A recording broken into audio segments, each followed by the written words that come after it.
Todos los animales son iguales, pero algunos animales son más iguales que otros. Es la frase con la que cierra la famosa fábula Rebelión en la Granja de George Orwell. Exploraremos el texto y ofreceremos un análisis económico profundo mientras se entrelaza con la narrativa. Publicado en 1945, el libro es una alegoría simbólica y satírica de la Revolución Rusa de 1917 y el posterior ascenso del régimen estalinista. A primera vista, cuenta la historia de un grupo de animales de granja que se rebelan contra su granjero humano, con la esperanza de crear una sociedad donde los animales puedan ser iguales, libres y felices. La granja representa a Rusia y los animales de granja personifican a los principales actores de la revolución. Señor Jones, el granjero expulsado, representa al zar. Napoleón, el cerdo autorizado, retrata a Stalin, y Snowball, el cerdo idealista, simboliza a Trotsky. La novela se sumerge en el corazón del cambio político y social. Los mecanismos de poder y la manipulación que incita a sembrar discordia entre el grupo menos poderoso son partes intrínsecas de esta lucha. El ascenso de Napoleón al poder y su tiránico reinado reflejan la brutal toma del gobierno ruso por Stalin. Su asociación con los humanos, su frenética expansión del poder de la granja, la manipulación engañosa de los mandamientos y las despiadadas purgas son marcados paralelos con el reinado del terror bajo Stalin. La ingenuidad de los animales, la manipulación del lenguaje para controlarlos, las reescrituras sistemáticas de la historia, la perversión del sueño inicial y el surgimiento de una nueva clase de élite. Son comentarios educativos sobre los mecanismos de los regímenes totalitarios y su batalla constante contra la libertad. Los reveladores temas de Orwell van más allá de su contexto. El libro ofrece un espejo a cualquier sociedad hipnotizada por la promesa de una vida ideal, por líderes que incitan al odio y juegan con los miedos para mantener el control.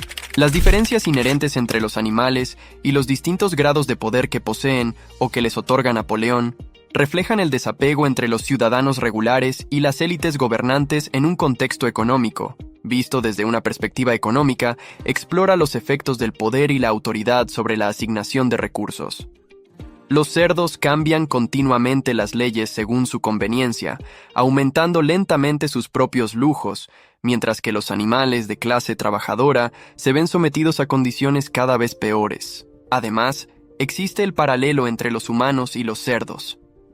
Napoleón y sus camaradas comienzan a formar alianzas con los mismos humanos que reemplazaron, simbolizando la naturaleza misma de la humanidad, y su interminable búsqueda de poder se convierte en un ciclo que comienza de nuevo después de cada rebelión.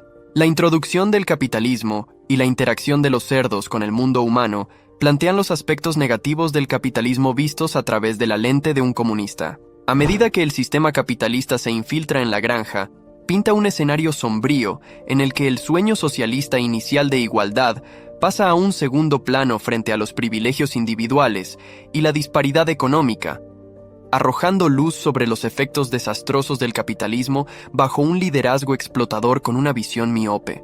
La creación, destrucción y reconstrucción del molino de viento encarnan el progreso social y el papel desempeñado por las políticas económicas en dicho desarrollo. El molino de viento, inicialmente símbolo del avance tecnológico, se convierte en una herramienta de opresión bajo el control de Napoleón. La metamorfosis de Schuyler, el responsable de relaciones públicas de Napoleón, subraya la manipulación de la información y la propaganda para consolidar el dominio de quienes están en el poder. Dobla y moldea la verdad, haciéndola más apetecible para las masas y, por tanto, más eficaz contra los animales. El paso de Napoleón de la agricultura comunal a una de trabajar por un futuro mejor y la drástica asignación de recursos al molino de viento, lo que a su vez mejora su control y poder manipulador a menudo paralelos a las políticas económicas de gobiernos fascistas o autorizados. La conclusión del libro arroja una luz cruda y sombría sobre la sombría realidad de la perpetua lucha por el poder y la explotación del pueblo dentro de un sistema totalitario. Ofrece una verdad oscura, pero importante.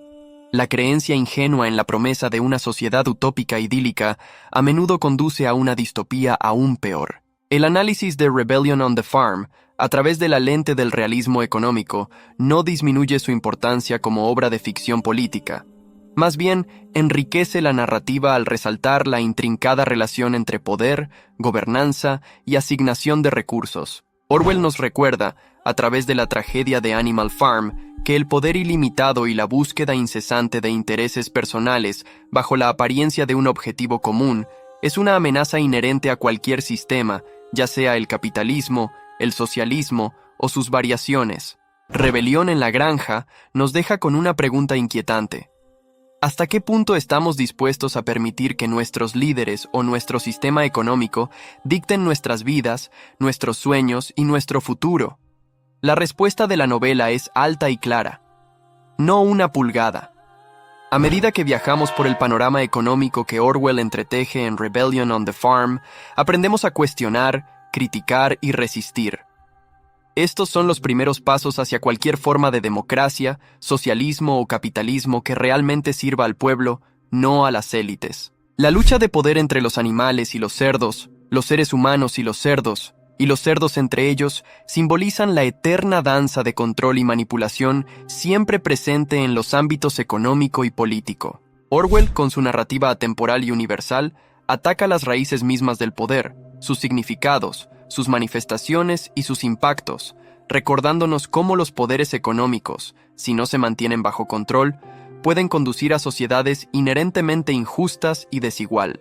Al hacerlo, Orwell también arroja luz sobre cómo los intereses económicos a menudo tienen prioridad sobre el bienestar de la sociedad, cómo las promesas de prosperidad y progreso pueden usarse para manipular y controlar a las masas. Rebelión en la Granja no solo advierte contra los regímenes autocráticos, sino que también sirve como advertencia contra las malas prácticas de la sociedad capitalista. Por otro lado, se demuestra que el socialismo es susceptible a la corrupción, cuando el poder se concentra en manos de unos pocos elegidos. Mientras navegamos por la compleja trama de la novela, podemos comprender las corrientes subyacentes de la filosofía económica entrelazadas, desplegando los efectos devastadores del poder centralizado y la falta de vigilancia contra la invasión de la libertad individual. La evolución de las economías y las sociedades la lleva a cabo el pueblo, y cualquier sistema o líder que menosprecie la inteligencia del pueblo o suprima su potencial bajo el engaño de la igualdad es enemigo del progreso. La historia de Rebelión en la Granja es un crudo recordatorio de los altos precios que pagan las sociedades por caer en la trampa de discursos hipnóticos, promesas atractivas e ingenuidad, y las responsabilidades que cada individuo tiene de analizar, cuestionar y desafiar críticamente. El trabajo comunitario para construir el molino de viento, su destrucción y reconstrucción, la noción utópica que encarna, se convierten en faros a prueba de fallos sobre cómo pueden evolucionar las sociedades y los riesgos y desafíos inherentes que podrían derribarlas. La novela sirve como comentario profundo sobre el equilibrio de poder en los sistemas económicos, demostrando cómo los desequilibrios conducen a la explotación y alentando al lector a seguir desafiando y reevaluando la configuración de su sociedad. La esencia de la narrativa se conserva incluso frente al análisis económico. Rebellion on the Farm recuerda a sus lectores el círculo vicioso de poder, opresión, revolución y desilusión que ha recorrido la historia de las sociedades a lo largo de los siglos. Rebellion on the Farm sigue siendo una obra literaria ejemplar que cuestiona silenciosamente nuestras estructuras sociales y sistemas económicos, empujándonos a repensarlas y reconstruirlas para proporcionar una sociedad más igualitaria para todos. La historia clásica de Orwell sobre Rebelión en la Granja ofrece lecciones valiosas, advirtiéndonos que no repitamos los errores de la historia, instándonos a prestar atención a los juegos de poder y empujándonos a defender un futuro en el que las políticas económicas no sirvan para oprimir, pero unirnos y elevarnos. Al final, Rebellion on the Farm nos deja con un mensaje crudo y pesimista sobre el poder, la corrupción y el trauma que soportan los impotentes. También ofrece un rayo de esperanza, recordándonos que el cambio es posible y que se puede lograr una sociedad equitativa.